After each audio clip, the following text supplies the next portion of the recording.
we're going to take a look at our population-focused design project. So really the underpinning and the purpose of the project is to really showcase that you're taking all the principles of population health and you're devising a project that's appropriate for your particular area of practice or interest. So you are going to dive back to the epidemiology at-risk assessment, and that's going to be the basis for developing the project and defining what the project should be. In addition, it would be helpful to also look back at some of the key work that you've done in our coursework before, including the SWOT analysis, because very often there's valuable data that's gained through the analysis process that will help inform you as far as a population focused design project that may be very valuable in your place of practice or your area of interest. So just kind of keep that in mind. It's not just the epidemiology at-risk assessment, but consider some of those other factors that you've really assessed about your organization or your place of work or population of interest that will help you to really define a very meaningful project.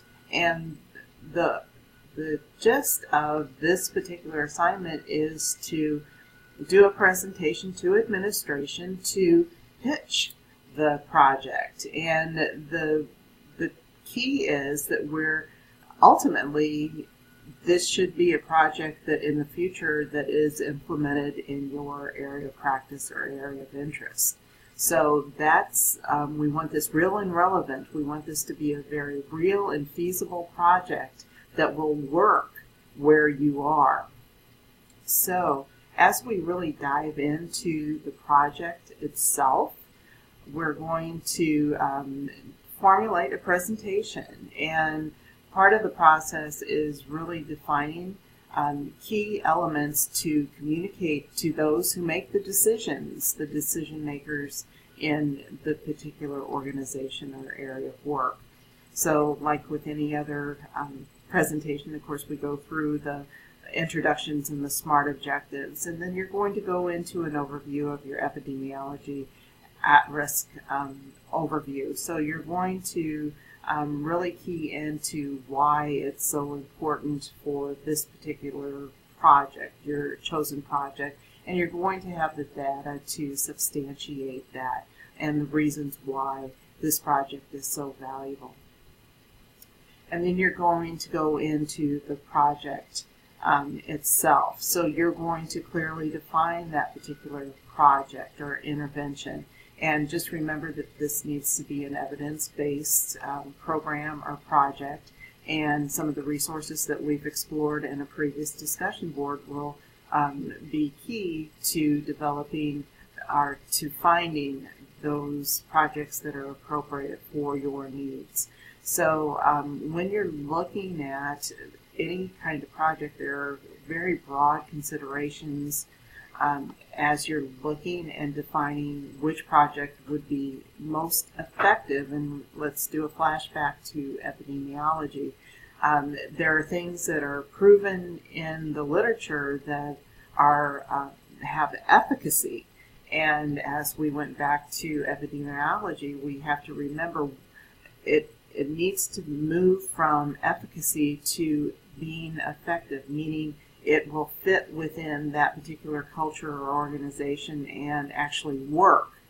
So just kind of keep that in mind as you're looking through the different options that are out there as far as programming.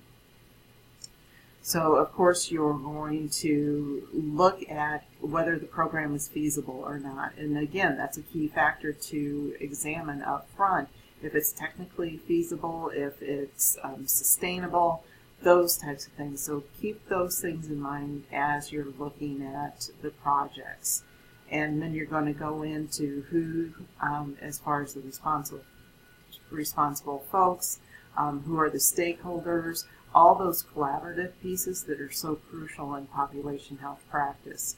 And you're going to be looking at where that particular project will lie, and very often it may be community-based versus facility-based.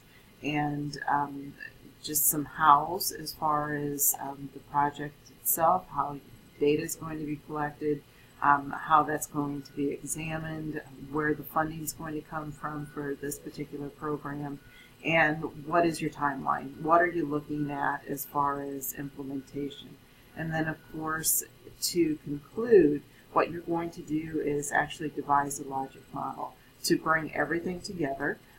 There's an example in your textbook that you can emulate, but you really want to focus on developing that skill as well as far as developing logic models.